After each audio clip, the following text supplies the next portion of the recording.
మొన్నటిదాకా 10 సంవత్సరాలు BRS party పాలన, 2.5 సంవత్సరాలు కాంగ్రెస్ పార్టీ పాలన.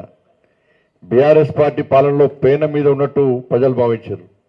కసితోని ఓట్లేసి కాంగ్రెస్ పార్టీని గెలిపిస్తే ఇవాళ ప్రజలందరూ పొయ్యిలో పడ్డట్టు భావిస్తున్నారు. వాళ్ళు ఏదో కడుపు తీసుకుంటే కాళ్ళ మీద పడ్డట్టు. ఇవాళ తెలంగాణ రాష్ట్ర ప్రజల పరిస్థితి ఇవాళ కుక్కర్ చెప్పిన విస్తరగా మారిన విషయం వాస్తవం. ఇవాళ 10 సంవత్సరాలు తెలంగాణ రాష్ట్రాన్ని సాధించుకున్న తర్వాత 10 సంవత్సరాలు బీఆర్ఎస్ పార్టీ ఈ రాష్ట్రాన్ని పాలించింది. కేవలం ఒక కుటుంబము ఆదాయం పెరిగింది తప్ప ఏదో చీమలు పెట్టిన పుట్టలో పాము జొరినట్టు కేసీఆర్ కుటుంబం ఇలా తెలంగాణలో జొర్రి ఉద్యమకారుల రూపంలో ఇలా తెలంగాణలో జొర్రి ఇవాళ తెలంగాణ రాష్ట్రాన్ని ఏ విధంగా దోసుకున్నారు, ఏ విధంగా లక్షల కోట్ల ఆస్తులు సంపాదించుకున్నారో ఇవాళ తెలంగాణ రాష్ట్ర సమాజం ఆలోచించాల్సిన అవసరం ఉంది. తెలంగాణ రాష్ట్రం ఏర్పడింది బీఆర్ఎస్ పార్టీ వల్ల కాదు. ఇవాళ తెలంగాణ రాష్ట్రం ఏర్పడేది భారతీయ జనతా పార్టీ సహకారం వల్ల, భారతీయ జనతా పార్టీ యొక్క విధానం వల్ల, భారతీయ జనతా పార్టీ యొక్క నినాదం వల్ల. 1400 మందిని బలి తీసుకుంటే తప్ప కాంగ్రెస్ పార్టీ తెలంగాణ రాష్ట్రాన్ని ఇవ్వాలి. 1400 బలి తీసుకున్న సందర్భంలో ఇవాళ సుష్మా స్వరాజ్ గారి పార్లమెంట్ సాక్షిగా మీరు తెలంగాణ ఇస్తారా, లేకుంటే మేమే ప్రైవేట్ బిల్ పెడతాం, లేకుంటే మేమే తెలంగాణ రాష్ట్రాన్ని సాధించుకుంటామని చెప్పి సుష్మా స్వరాజ్ గారు హెచ్చరిస్తే తప్ప కాంగ్రెస్ పార్టీ తెలంగాణ ఇచ్చిన విషయం సందర్భం కాదన్న విషయాన్ని ఒకసారి తెలంగాణ సమాజం గుర్తుంచుకోవాలి. తెలంగాణ రాష్ట్ర ఏర్పాటు కోసం భారతీయ జనతా పార్టీ కార్యకర్తలందరూ కూడా గల్లీ నుంచి ఢిల్లీ వరకు కూడా అనేక ఉద్యమాలు చేసిన విషయాన్ని ఇవాళ తెలంగాణ సమాజం మర్చిపోద్దని చెప్పి సందర్భంగా తెలియజేస్తున్నాను. కిషన్ రెడ్డి గారు కానీ, లక్ష్మణ్ గారు కానీ, అనేక మంది యువమోర్చా కానీ, విద్యార్థి పరిషత్ కానీ, అనేక సంఘాలు, భారతీయ జనతా పార్టీకి అనుబంధ సంఘాలన్నీ కూడా తెలంగాణ రాష్ట్ర ఏర్పాటు కోసం అనేక యాత్రలు, అనేక ఉద్యమాలు చేసి ఢిల్లీ వీధుల్లో లాఠీ దెబ్బలు తిని అనేక మంది కార్యకర్తలు ఇవాళ ఉద్యమం చేసిన విషయాన్ని ఇవాళ తెలంగాణ సమాజం గుర్తుంచుకోవాలి. కానీ దురదృష్టవశాత్తు ఇవాళ కేసీఆర్ కుటుంబం, కేసీఆర్ యొక్క డ్రామాల వల్ల, కేసీఆర్ ఆడిన నాటకాల వల్ల ఇవాళ భారతీయ జనతా పార్టీ చేసిన ఉద్యమం ఇవాళ ప్రజల ముందుకు రాలేకపోయింది. కానీ నిజంగా ఉద్యమం చేసింది భారతీయ జనతా పార్టీ. నిజంగా తెలంగాణ రాష్ట్ర ఏర్పాటులో ప్రధాన భూమిక పోషించింది ఇలా భారతీయ జనతా పార్టీ తప్ప బీఆర్ఎస్ పార్టీ తెలంగాణ రాష్ట్ర ఉద్యమంలో ఎలాంటి ప్రభావం లేని విషయాన్ని గుర్తుంచుకోవాలి. తెలంగాణ రాష్ట్ర బిల్లు పెట్టిన సందర్భంలో ఆ రోజు పార్లమెంటు సభ్యుడిగా ఉన్న కేసీఆర్ అనే వ్యక్తి పార్లమెంటు రాకుండా ఇలా ఫామ్ హౌస్ గా పరిమితమైన విషయాన్ని ఒక్కసారి తెలంగాణ సమాజం గుర్తుంచుకోవాలి. తెలంగాణ ఉద్యమ సమయంలో పార్లమెంట్లో జరుగుతున్న ఉద్యమంలో కానీ, పార్లమెంట్లో బిల్లు ప్రవేశపెట్టినప్పుడు కానీ ఏ రోజు చర్చలో కేసీఆర్ పాల్గొనలేని విషయాన్ని ఒక్కసారి గుర్తుంచుకోవాలి. దొంగ దీక్షలు చేసి ఇవాళ ప్రజలను నమ్మించి మోసం చేసి కేవలం కేసీఆర్ కుటుంబం లాభపడ్డది. ఇలా అధికారంలోకి వచ్చిన తర్వాత ఏ ఒక్క హామీని నెరవేర్చకుండా తెలంగాణ రాష్ట్ర ఆర్థిక పరిస్థితి ఏ విధంగా దివాలా తీసిందో తెలంగాణ సమాజం గుర్తుంచుకోవాలి. ఇవాళ బీఆర్ఎస్ పార్టీ ఆ విధంగా చేసిందని చెప్పి కసితోని ఇవాళ కాంగ్రెస్ పార్టీకి ఓటేస్తే ఇవాళ కాంగ్రెస్ పార్టీ తెలంగాణ రాష్ట్రాన్ని ఏ విధంగా దోచుకుంటుందో ఒక్కసారి ఆలోచించాలి. ఇవాళ ఈ జనరేషన్ కు త్రిబుల్ సినిమా చూసిన generation, Congress party triple Cs మొదలుపోతుంది. కరప్షన్, కలెక్షన్, కమిషన్ ఇవాళ ఏ విధంగా అవినీతికి పాల్పడుతూ రాష్ట్ర ప్రజలు దోచుకుంటుందో కాంగ్రెస్ పార్టీ ఇవాళ తెలంగాణ సమాజం ఆలోచించాలి. ఇవాళ ఇచ్చిన హామీలు నెరవేర్చకుండా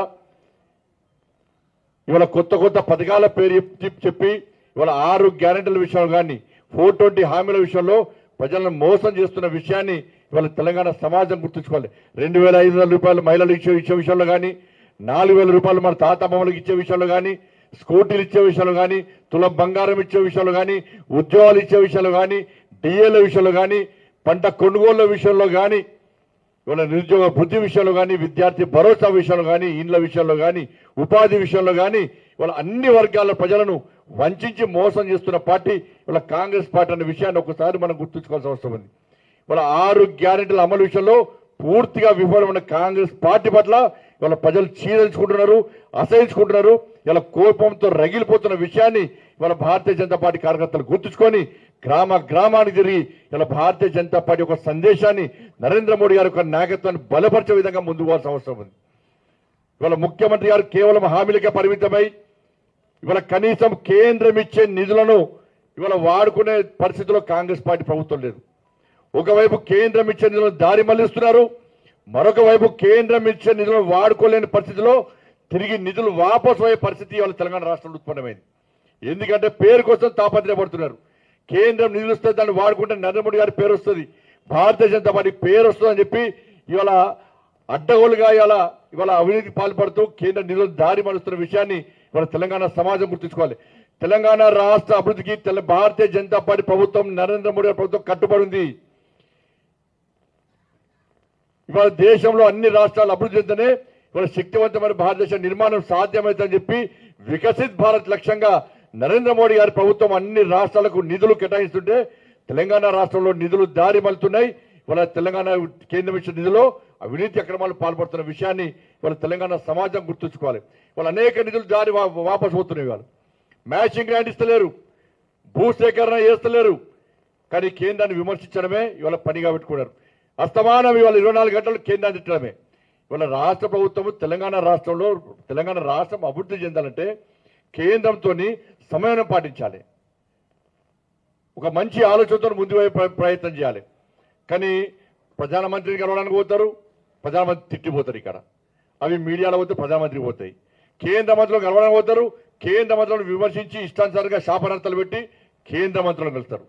ఏ విధంగా నిధులు వస్తాయి?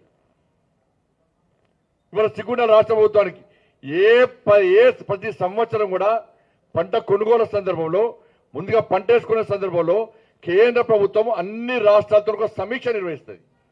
ఒక సమీక్ష నిర్వహించి ఈ సంవత్సరం మీ రాష్ట్రం నుంచి ఎంత ప్రొక్యూర్మెంట్ అవసరం ఉంటుందో కేంద్ర ప్రభుత్వం నివేదికలు ఉంటుంది. ఆ నివేదికల ప్రకారం కేంద్ర ప్రభుత్వం కొనుగోలు ప్రారంభిస్తుంది. కానీ దీన్ని పట్టించుకోకుండా రాష్ట్ర ప్రభుత్వం ప్రణాళిక లేకుండా, కొనుగోలు ప్రారంభించకుండా ఇవాళ కేంద్ర ప్రభుత్వం కొంటలేదు, కేంద్ర ప్రభుత్వం కొంటలేదంటే కేంద్ర ప్రభుత్వం కొంటుందా కొంటుంది స్పష్టం చేయండి. కేంద్ర ప్రభుత్వం కొంటలని చెప్పి లేఖ రాయండి. ఇవాళ కేంద్ర ప్రభుత్వం కొనుగోలు కొనకుంటే రాష్ట్ర ప్రభుత్వం రూపాయి బిల్లు లేదు మీ దగ్గర. రోజువారీ కార్యక్రమాలకే ఇవాళ మీకు అది అద్దెకెత్తలేదు మీ దగ్గర. ఇవాళ డిఎల్ ఇస్తలేరు, పిఆర్సీ అమలు చేస్తలేరు, ఉద్యోగాలు ఇస్తలేరు, నిరుద్యోగ ఇస్తలేరు, 6 గ్యారెంటీలు అమలు చేస్తలేరు.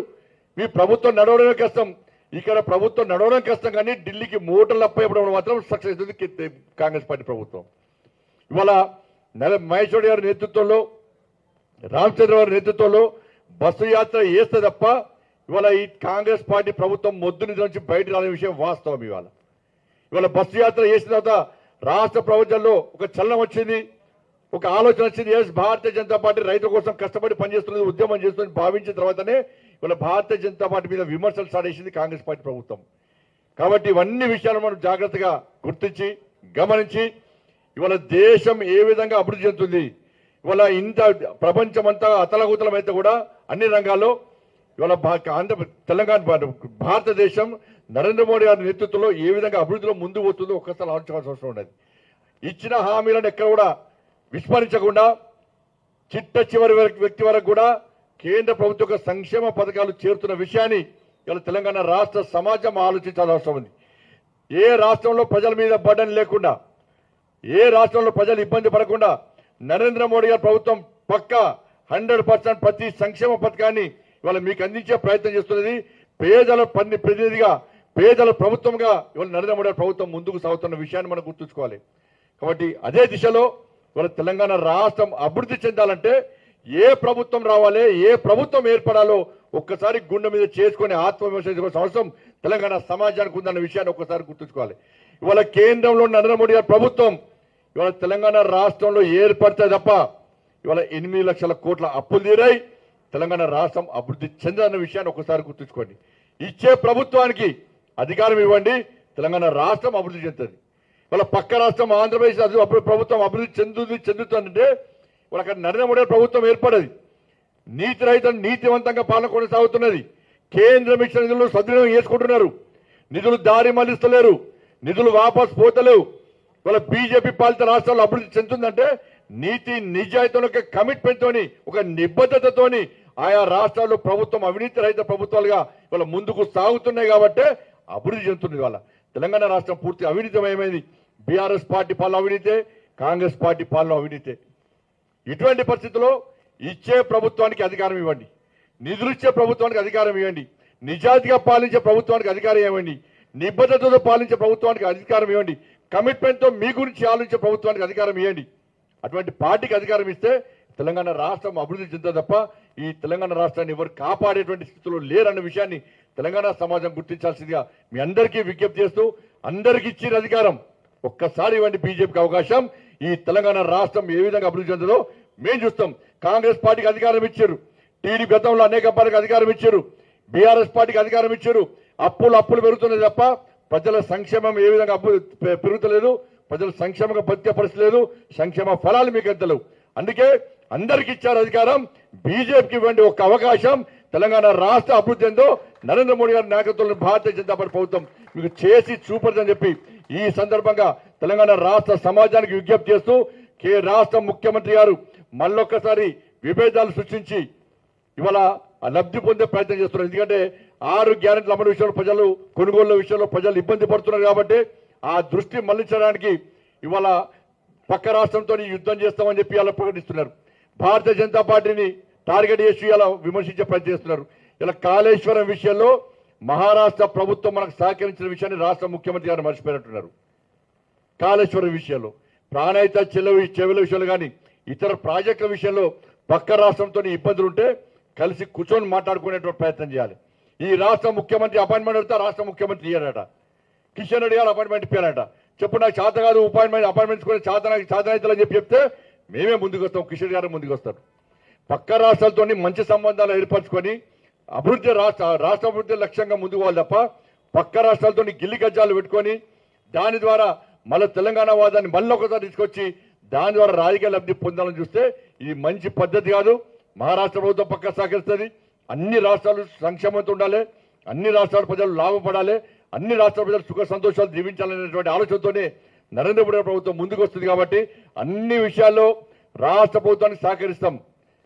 పక్క రాష్ట్ర అభివృద్ధికి కట్టుబడి మేము ఉన్నాం. నిధులు ఇచ్చేది మేమే. కేంద్ర ప్రభుత్వం నిధులు లేకుంటే రాష్ట్ర ప్రభుత్వం నడిచే పరిస్థితి లేదు. కేంద్ర ప్రభుత్వ సంక్షేమ పథకాలు తప్ప తెలంగాణ రాష్ట్రంలో ఇతర సంక్షేమ పథకాలు అమలు చేసే పరిస్థితి లేదు. కాబట్టి మళ్ళీ అప్పీల్ చేస్తున్నా, అందరికి ఇచ్చిన అధికారం ఒక్కసారి బీజేపీకి ఇవ్వండి అవకాశం. అభివృద్ధి మీద చూపడతాం, సంక్షేమం మీద చూపడతాం. తెలంగాణ రాష్ట్రం ఏ విధంగా అన్ని రాష్ట్రాల్లో అగ్రగామిగా ఉండే